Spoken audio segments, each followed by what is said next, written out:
Welcome to Rails, Ales, and Old Towns. With its mix of Mediterranean climate, culture, and cuisine, its you won't see that anywhere else architecture, and its zeal for life, Barcelona beguiles like nowhere else. And while it's a very popular place these days, if you know where to look, you can still find the true flavor of the city. And that's what this episode is all about. On the show, I'm joined by Matt Floret, the founder of Food Lover Tour, one of the best food tour brands in all of Europe. Originally from France, Matt has spent over 2 decades living in the city, and so since he knows Barcelona inside and out, I figured he was the one to help me dive headfirst into its fantastic food and drink scene and discover a few hidden gems along the way. During our conversation, Matt gives plenty of personal tips on where to eat and drink, including one place putting a mouth-watering local spin on cannelloni. You'll also hear some tips on ordering beer like a local, cool neighborhoods, nearby beach towns, and much, much more. All right, let's go to Barcelona. What is the gap between the train and the platform? All right, let's welcome to Rails, Ales, and Old Towns, the founder of Food Lover Tour and a longtime Barcelona resident, Matt Floret. Thank you, and very happy to be here with you, Scott, and talk about what's going on in Barcelona. Absolutely, and it's great to actually talk after a long time of going back and forth. True. I can't think of another city in Europe in this century has gone from being somewhere that was, maybe second or third level to being up there with Paris, London, Rome. The only other one I can think of that is close is Prague. Yeah, true. But Barcelona has, become this A-list, top-of-the-line destination. It's true. I mean, far back in the past, Barcelona used to be a quite industrial city. Actually, everything started in 1992, which was the Olympic Games in Barcelona. Before that, Barcelona used to be quite dark, and so far that the fancy and rich people were going up the hills. That's it's quite funny because when you see the project of Parc Güell was a project where supposed to be rich houses because people were going up the hills. So yeah, the Olympic Games really brought a big change in this city. Then it went quite progressively. I remember when I came the first times in Barcelona, it was kind of underground city. Yes, you had a lot of occupied places like we call squat. You had a lot of underground parties and so on, but it was not the Barcelona that we know from now. No, it was a bit of like an alternative kind of vibe. It was definitely. It was a great city for that. Now things are changing. Obviously, industry has changed also, and these areas are the must see places to visit. These changing started in 1992 with the Olympic Games, but it went progressively. It took at least 10 years to start to become a little bit more attractive. We saw from the beginning of 2000, basically, a big change in the city. For example, one of the impressive changes has been the W Hotel. You see, W Hotel, when they built the W Hotel, was like 5-star hotels. You started to see from a very old 5-star hotel in Passeig de Gracia, right, to a second one, a third one, and suddenly, pim pam pum, you had many great 5-star hotels. So that brought also some great restaurants, some chefs. That was really the opening of Barcelona. So we can consider that the opening of Barcelona in terms of tourism was the beginning of the 21st century, basically. Obviously, you hear about the Olympics and what an impact it made. But I mean, I can remember watching those Olympics, and I can just remember these overhead shots and the cameras. And, if I had heard of Barcelona before that, I don't know. I don't think so. But it just made an impression that did stick with me of like, I'd like to see this city one day. And it was always the sea. It was always the sunshine. And it just seems so, and ironically, it seems so colorful to me. And I think they did a heck of a job marketing the city there as this fun in the sun location. And I think that was part of why, it became so popular. Like, yeah, but you still can see some stigma of the old town, because when you see La Barceloneta, which used to be the very popular area nearby the sea, you can still see some local families, old families in that area, which is very nice. And you get also some amazing bars and restaurants in La Barceloneta. But it's true that when they brought the sand and they brought the beach, because remember there was no beach in Barcelona. Or the only beach you could have was with small houses, was quite dirty. You had factories and so on. So when they brought this new project, it became another city totally, Yeah. and that's amazing what they've done. The first sand was coming from the desert, but this didn't work because of the water, and in winter, no, so the water took everything, took the sand off. So they brought back some sand, and then after they understood that was no point of this, so now they have a specific sand which is a transformed sand, which is not obviously the very fancy, nice, and thin sand from the desert, but at least you have a beach and it's very nice. But it stays there. That's the most important thing. Stays there, it stays there. They obviously they have to put a bit, like every year, a little bit more, but yeah, it's definitely when you go to Barcelona, you go for the city, but you also go for the beach. Since you lived there a long time, what makes the city special to you? What do you love about it? It's a big city for sure, but in meantime, it's still human. You see, Barcelona has, I think it's 2 to 3 million people, which is half of what Madrid has. And obviously, you have a city center, but you have many areas where you can go. And obviously, the most important, the impact I have from Barcelona is the way of life they have. You see, it's good weather or not good weather, that's okay, because the way of life in Barcelona is to go out, to meet your friends outside. It can be inside of a bar, it can be on the terrace, but you live outside, and that's very, very pleasant.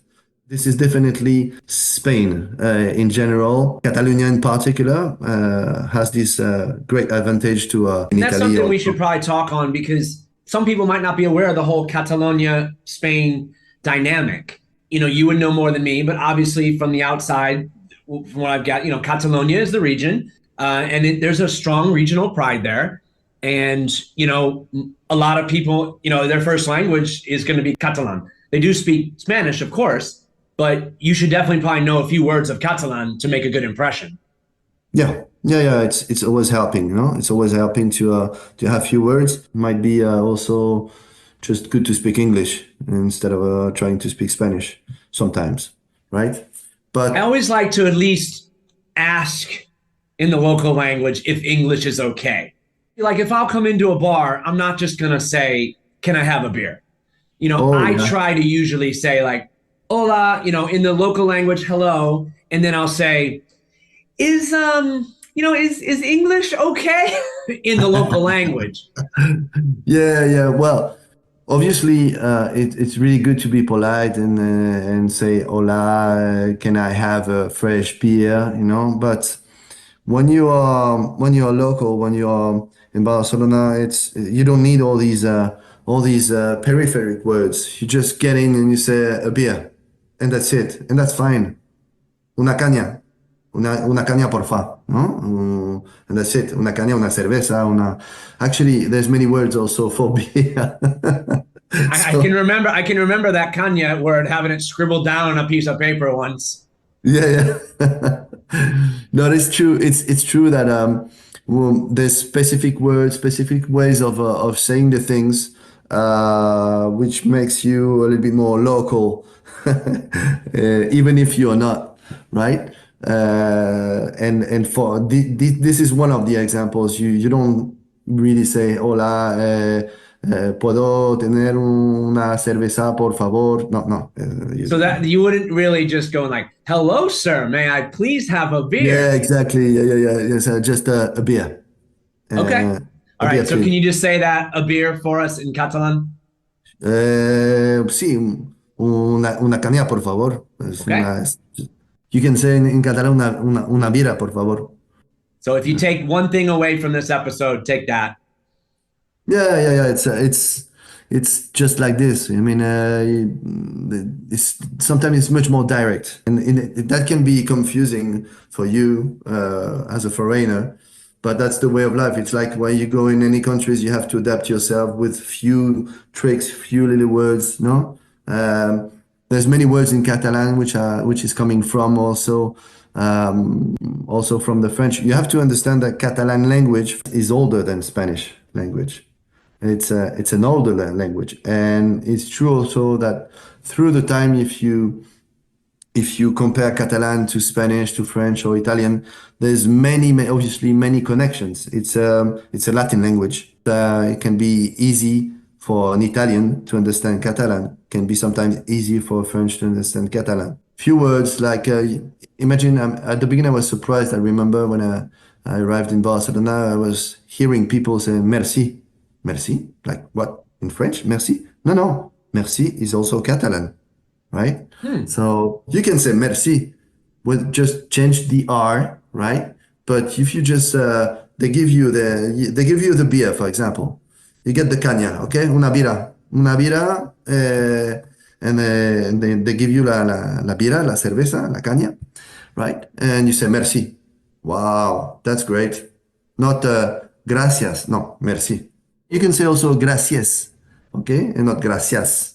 Oh, jeez. And there's another word which is very funny, another kind of a sentence, if you think of it, is una bira si us plau. Please, it's like por favor, no? Si us plau. Si us plau is like s'il vous plaît in French. Si us plau. This is Catalan, right? That's part of what makes the city special and makes the region special. Yeah. That you have this unique mix going on there that is different from the rest of Spain. But obviously with its popularity, you've got to come in there with a plan these days. Yeah. And people listening, I don't know if everyone's heard the headlines about some of the over tourism issues and things we've got going on in Barcelona with crackdowns on short-term rentals and cruise ships, and they've even had a little bit of a protest. I think a lot of people listening to this show want to be on the right side of that. We want to be the, quote, better travelers. So I personally think a lot of that starts with dispersing away into neighborhoods and, exploring those neighborhoods that aren't as tired and over touristed. So do you have any specific neighborhoods you recommend to kind of spend some time? Yeah, it's true what you say, Scott. It's mass tourism is making a lot of trouble, not just in Barcelona, but you can see that in many places, many cities around Europe. You see, I didn't do it on purpose, but I remember when I started Food Lover Tour like 13 years ago, nearly 14 now, I was really interested in developing the food tours a little bit away from the city center. Why? Because I was seeing that everybody was going to La Rambla, everybody was going to the old town, and most of the choices tourists had was offers in the old town. I don't know why. I guess maybe because local tour operators were a little bit scared of bringing people a little bit away.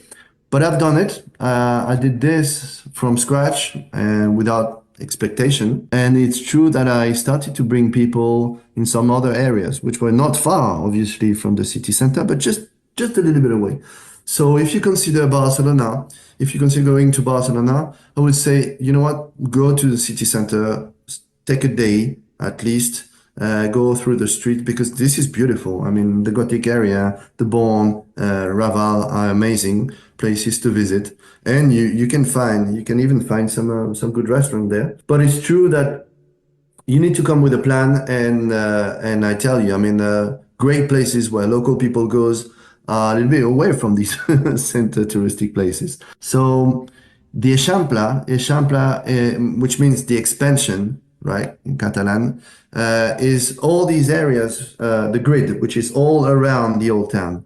And you have the Eixample Esquerra and Dreta, the right and the left side of the Eixample. For me, that was my playground, the Esquerra, so the left side of the Eixample. And there you can find some really cool streets with a lot of bars, but it's true that you can walk on one street and miss the street where you have the things. So you have to know a little bit.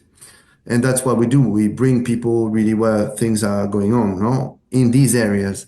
So, for example, if you talk about La Esquera, you have streets like Enrique Granados. It's a really cool street with many bars, great restaurants, and I really invite your listeners to go, for example, if they go to Barcelona, to go to that street to investigate a little bit. Plus, they will see local people. Prices might be a little bit lower also than in the old town. So definitely a great area to go to. On the other side, for example, there's an Landreta. So the right side, you have Paseo San Juan, no? San Juan, that's starting from the Arc of Triumph, not the one from Paris, but the other one, the red one, which was actually the entrance of a fair in I think it was 1888. Did Barcelona have one of those World Fairs? Exactly, that was the entrance of the World Fair. Thank you. Everybody had one of these World Fairs. Yeah. They even say, but I can't confirm that there was a plan of putting the Eiffel Tower right there, and the people from Barcelona said no, but I can't confirm that point. That would be quite funny. It's a good story. Yeah, exactly. So yeah, Paseo San Juan also is great area. Gracia district also, small street. Used to be a village, right, on the top of Passeig de Gracia, which is on the top of Plaza Catalunya.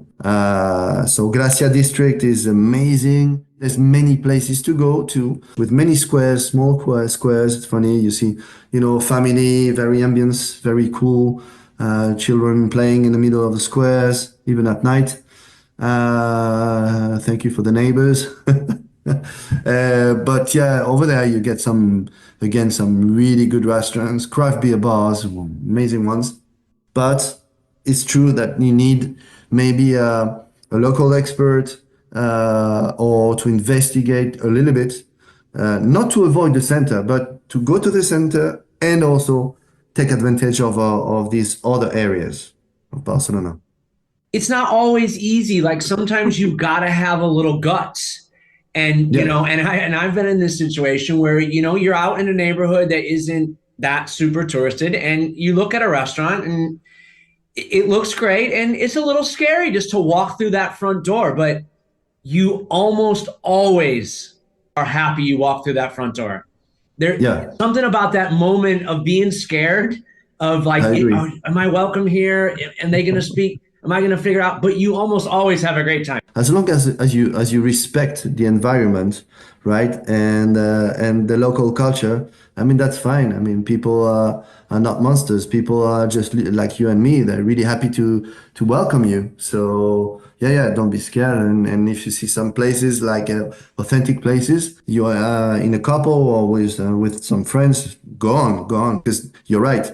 Usually that's why you get the great plates and great local food. Should we be looking for items that are specific to Barcelona and Catalonia? Definitely.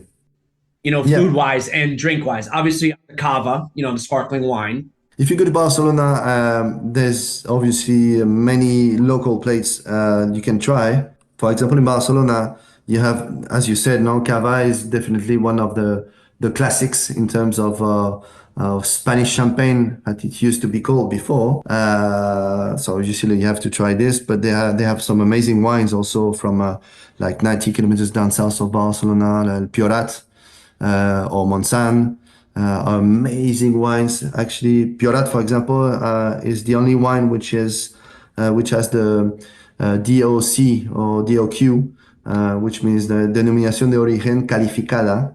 Like the Rioja. These two regions have this like recognition of best wines in Spain, and Priorat is one of the wines that you can find in Catalonia. Because it's a red wine. Yeah, mostly. I mean, you can find some really good white Priorat also, but in general, at least for me, I consider that the Priorat red wine is a hit. It's a little bit expensive because it's, as I said, high quality wines. But if you want to try something else away from Rioja, for example, for me, Priorat wines, Priorato, and Spanish are something that you really have to put in your list. In terms of food, it's true that Mar y Montaña plates are something very classic in Barcelona, in Catalonia in general, mixing the seafood and the mountain food because the elements you have in terms of geography are right there. No, you have the sea and you have the mountains, so you can really find some typical place where you will mix some products from the mountains and with some fish, or you can mix also some fish with also some red sausage also, right?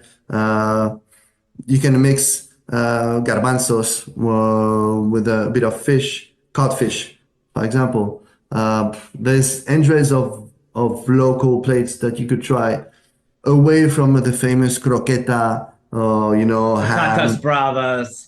patatas bravas, pan con tomate, right? Which is actually very good. But I mean, this is what you'll be served, and you will ask. I would definitely recommend more, more heavy plates, What right? type of things come from the mountains that combine up with the seafood? Well, you can mix many kind of food, but for example, you can have some rabbit. You can have some rabbit, mix squid, fish with some green beans. It's really a mix, and I mean this places and typical restaurants that we bring our customers to, where you can find these elements.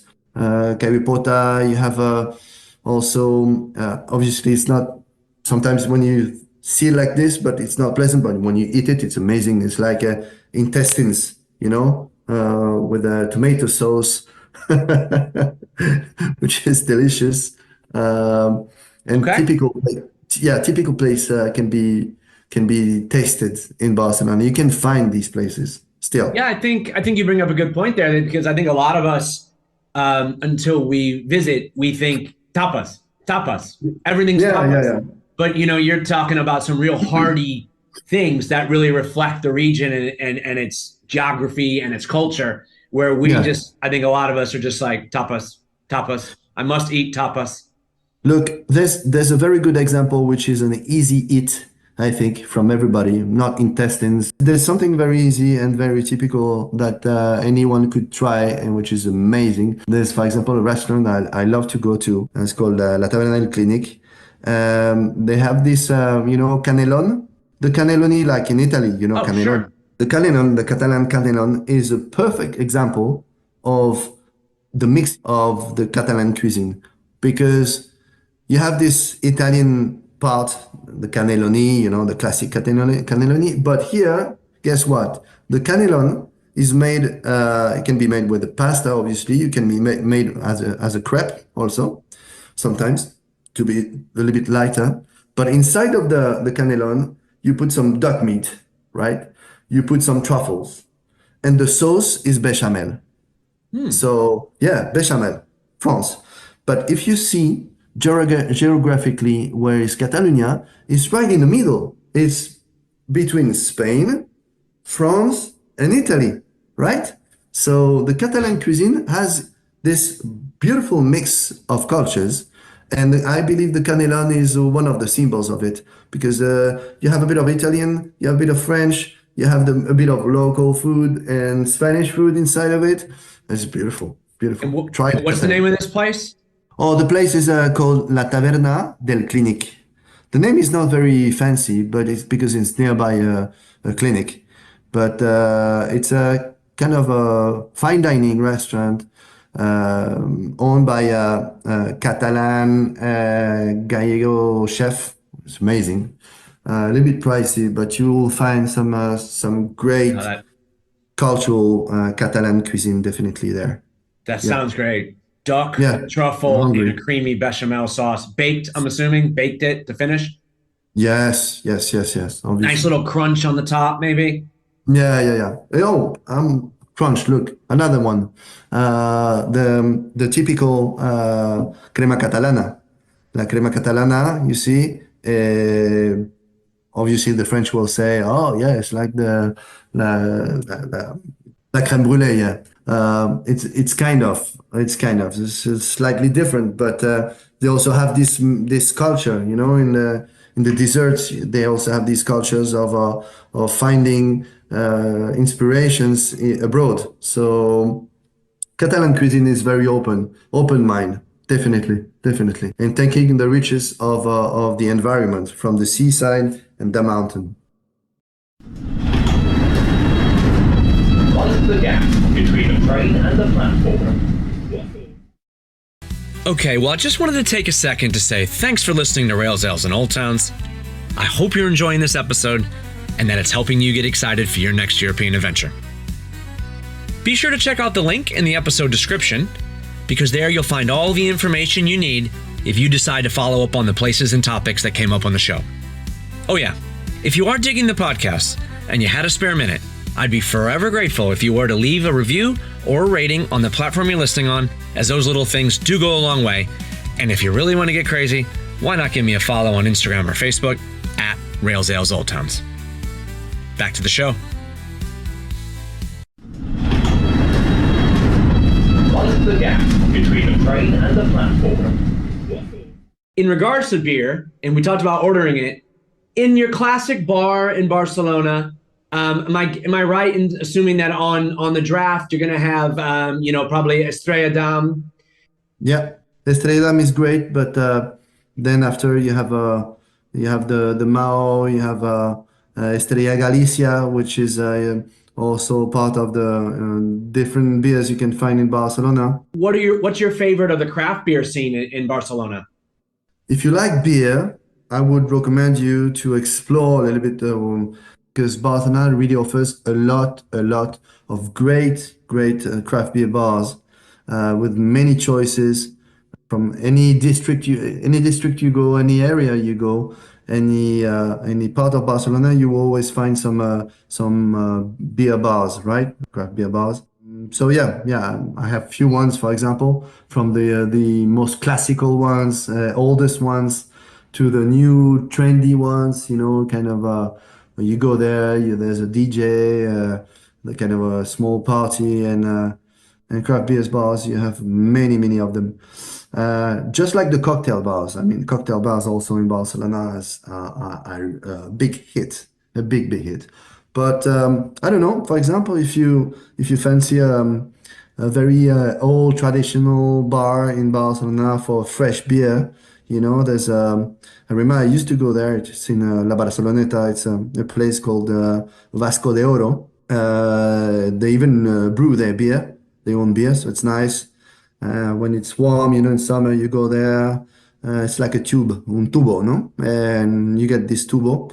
A tubo is like the size of the glass, and you get this delicious, refreshing there. And that was the old like fishing kind of quarter. Yeah, La Barcelona, the small Barcelona, no? Oh. Yeah. It's true. You can find very interesting bars and restaurants in this area. And that one, for example, is just at the entrance of La Barceloneta when you go from city center. They have a specialty. It's a little bit costly, but I mean, imagine the scene. I mean, it's a long bar. It's very tiny. You go in there. You order your tubo, your fresh beer, right? And you have a kind of a plate. It's just a piece of red meat with a foie gras on top. So it's half cooked foie gras, so fresh foie gras on top. This is insane. This is really good with a bit of onions around, and you get this plus your beer. You're done. It's great. So that's an option, you know. But there's many other options. I know there's a place, for example, in another area called San Antoni, which I really like. It's Barna from Barcelona Brew. Okay, in San Antoni, they're offering Belgium inspired craft beers. Really great place also. Some of the places like in Raval, the old town, called, for example, the Old Good. It's a good modern name. with DJ session, you know, stuff like that. So yeah. Okay, those are good. Those are a couple good recommendations. Though. An old school place that's brewing their own beer, and a new school, it's all good place. Yeah. So, You can do that.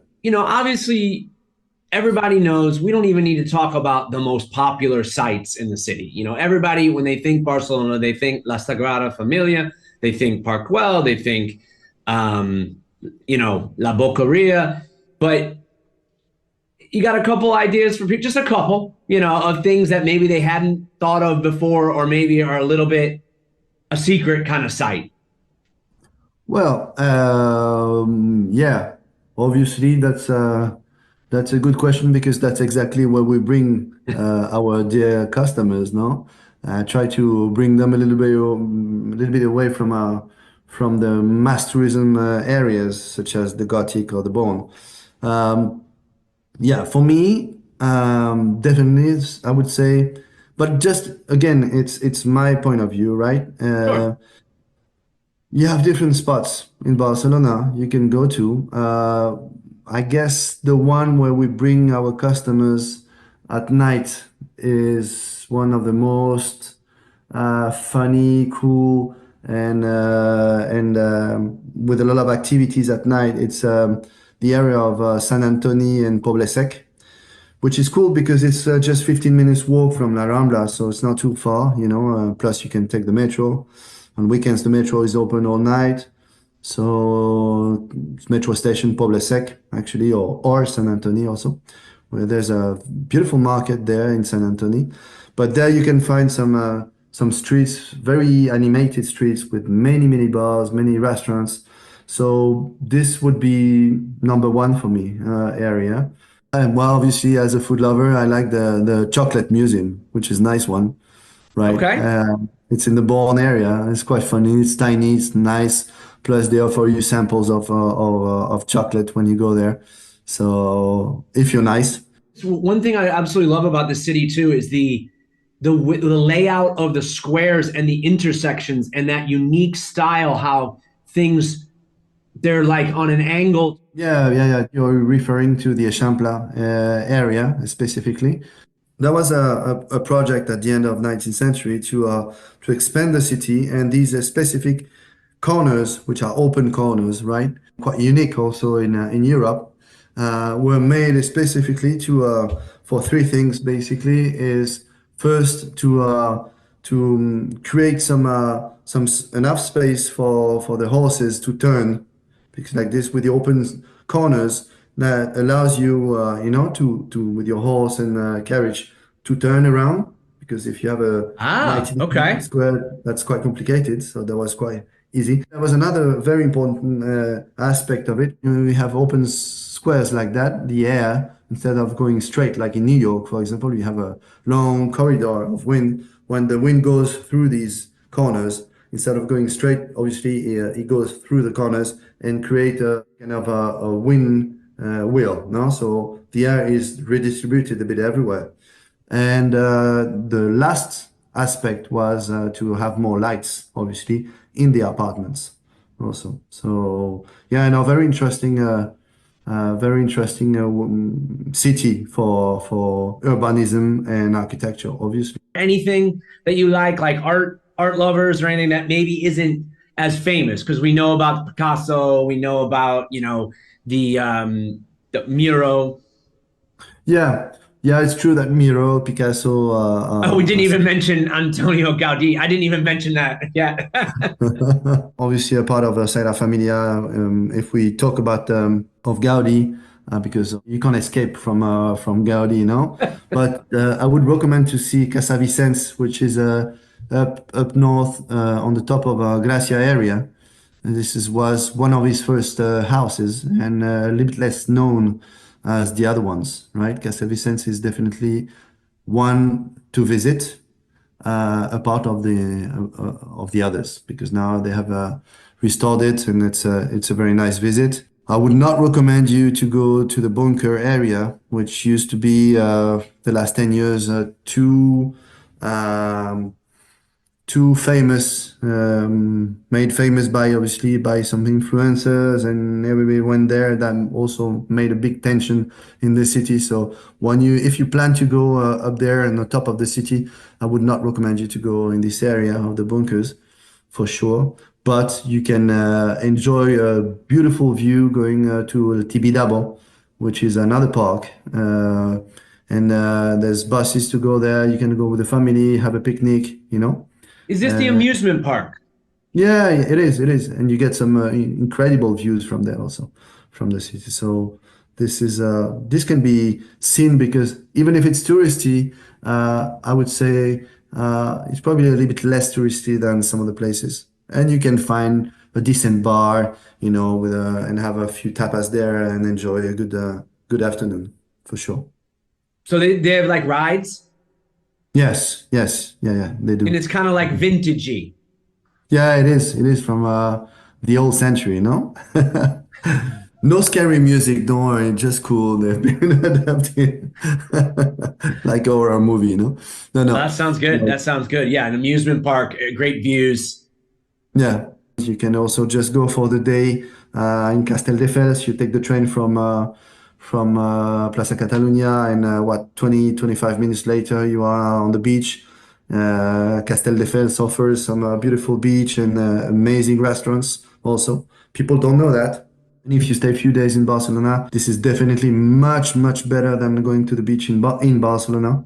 Okay. The, I mean, it's a Well, question of 25 minutes train. I mean, you know, it's nothing. And there you have a same old. I mean, you have two or three streets with great restaurants, fish restaurants. We do a tour over there also. We have decided to do so because I have one of my guide who's living there, and she convinced me to do something there, and it's true. It in started to work because yeah, the offers is very interesting. It's called Castel de Fels, like castle, like a castle, right?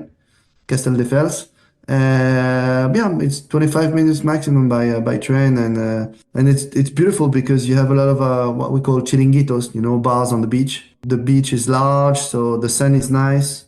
It's much more relaxed. So yeah, I would definitely recommend it. I mean, if you want to go to the beach and spend a nice afternoon and maybe even have some drinks, you know, late afternoon or have a dinner.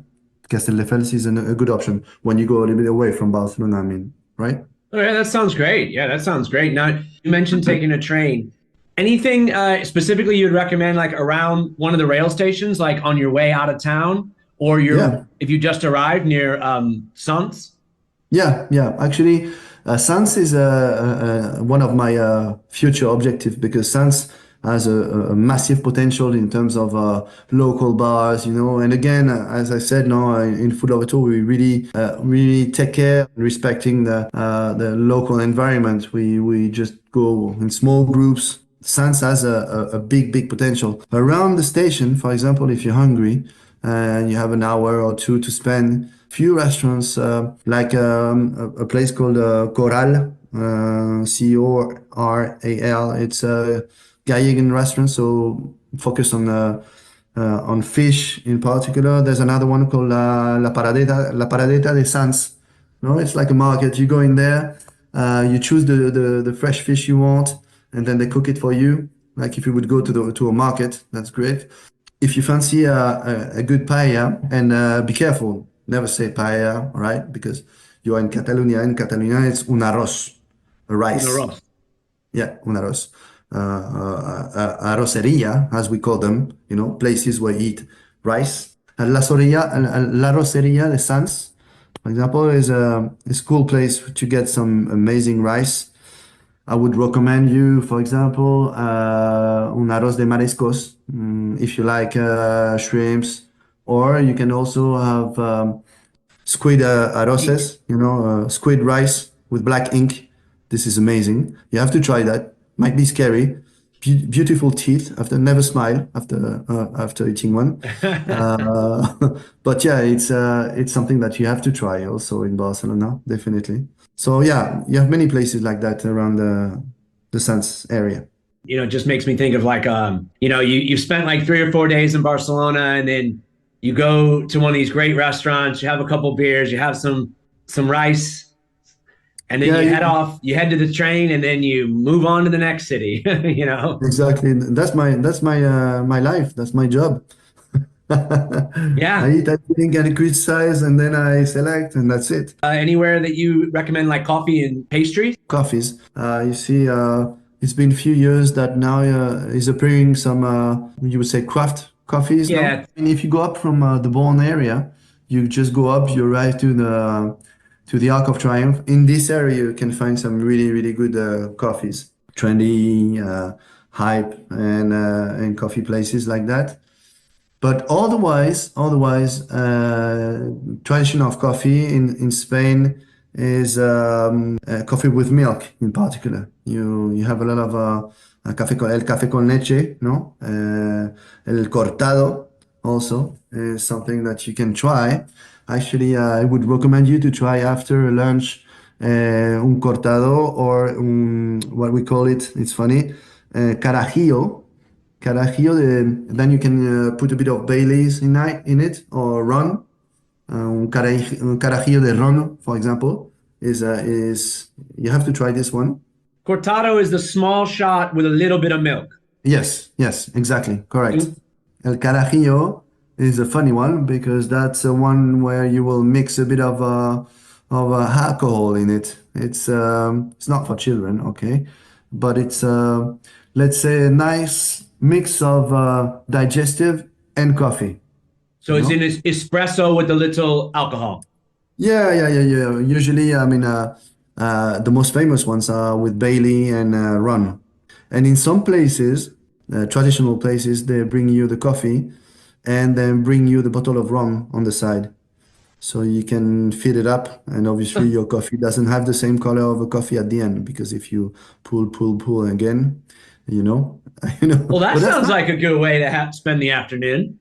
Oh yeah. It's beautiful. The Carajillo is a hit, definitely. Just walk me through your perfect day in Barcelona. I mean, if you go there and you have just a day and you're stressed because you really want to take advantage of your day in Barcelona, I would probably start with the classics. So I will go from Plaza Catalunya and go down La Rambla because you have to go there. You have to see the Gothic area. I would maybe recommend you when you go down La Rambla to go on the left side because you have two districts which are the Gothic and then the Born, right? Which are very nice to visit. Okay, so imagine a trip like this, no? In the morning, it's early, it's fresh, the sun is going down on La Rambla. It's not warm yet. So you go through these areas, and when you arrive at the end of Le Bon district, you also visit Santa Maria del Mar, which is a beautiful church, which has been built by also and financed by the sellers because the sea was going up to this place, to this area, you know. And then after you cross, you go for lunch and you go to La Barceloneta. So you can go for a uh, quick fresh beer, El Vasco de Oro, for example. And then you just lose yourself a little bit in the street of La Barceloneta and find one of these authentic old sailor bars and restaurants where you can find sometimes some great arroces, rice, especially on Thursday, right, for lunch. Thursday is the day. Why Thursday? I have no idea. I don't have the explanation of this. I just Thursday's rice accepted. day. Yeah, exactly. I accepted it. I said, okay, Thursday rice. That's nice. That's fine for me. You know, like fish on Friday. Um, but yeah, so you go there after lunch. You are in a digestion process. So I would recommend you to go on the beach a little bit. Sunscreen, important. Then you go back home or your hotel, your apartment, take a quick shower, relax a bit, and then you go outside. So to go outside, definitely, as we said before, I would say San Antoni, Pobla Sec, great areas. And then after that, that brings us to 9, yeah, 10 o'clock at night. It's good to start with few cocktails. There's great places for that. Speakeasy places also. So we have few ones that we know, like a barber shop. You know, there's a barber shop. You go in, you go in. There's a password, obviously, and you sit there and you pretend that you want a haircut or something. And Sure. if it works, they Just open a the little door. off the sides. Exactly. Yeah. Then after you go, you can go back to to the harbor, or if you want to be a local and want to go nightclubbing, there's places like Calle Toussaint with many clubs where all local people goes also, and very trendy, very nice. So yeah, that would be a perfect day. Sounds amazing. So before we go, I got to say congratulations on the recent award to Food Lover Tour. Thank you very much. Don't be shy. Tell everybody a little bit about it. Yeah, well, actually, we are very proud because we've been selected in the top 10 of the culinary tours operators in Europe, in between a selection of 26,662 companies. So yeah, it's very nice. We've been working hard and with passion through the years. It's been now 13 years we are operating in Barcelona and few other places in Spain, Portugal, France, Italy also now. But it's true that we started in Barcelona at the beginning. And also obviously very proud to be probably one of the last independent dinosaur in this industry, you know? But yeah, congratulations. And I think it really, we've been talking and known each other for a couple of years, and I think it shows through. The independent nature of Food Lover Tour and the passion you guys put behind it. So thank you. I want to say thanks again. Thanks again for coming on. And I am really looking forward to next trip to Barcelona. I've learned a lot. I've learned a lot today. I'm waiting for you. And next year, just so you know that that La Sagrada Familia is going to be finished. So I think you're going to have a few tourists next year. Yeah, probably. Yeah, it's something, but it's crazy how fast they go. It's in the last 10 years, it's incredible. Yeah, and we didn't even mention it. I think that's something about the city, that there are so many other things there. But let's just talk about it for a second. It is such a unique thing, and when that's finished, there's nothing else like it in the world, and that is going to be really special to see. Right, and imagine, we will be able to say to the next generation, I saw that when they were building it. Yeah, I remember when it was covered in scaffolding. Yeah, exactly. Cool. Come on, Grandpa. Yeah, we know that story. Yeah, but well. All right, man. No. Barcelona is an amazing city, and definitely, as I said again, even if there's some tensions of mass tourism, there's always ways of avoiding this. There's many areas where you can go. Again, do the Rambla Gothic areas at the beginning, see these places, and then feel free to contact us if you want, if you need any advices also. But I feel in a way that it's more like a good traveler should see it as a challenge. It's almost a fun challenge to go to Venice, to go to Barcelona, to go to Florence and find the real city. It's almost like a prize. No, it's definitely something that we've been working on, and from the beginning when I started Food Lover Tour, my idea was to do something at my image, something that I would enjoy, and definitely that's the point. You really enjoy when you arrive somewhere when it's authentic, when there's not so many tourists around, and you see that it's kind of a privilege to be, and there's places, there's a lot of choices like this. So that's pity. It's true. It's pity that mass tourism just always goes to the same places. There's options in every city. Definitely. All right. We'll leave it there. Good. Perfect. Okay, Scott. Thank you so much, and we will meet along the road here sometime. For sure.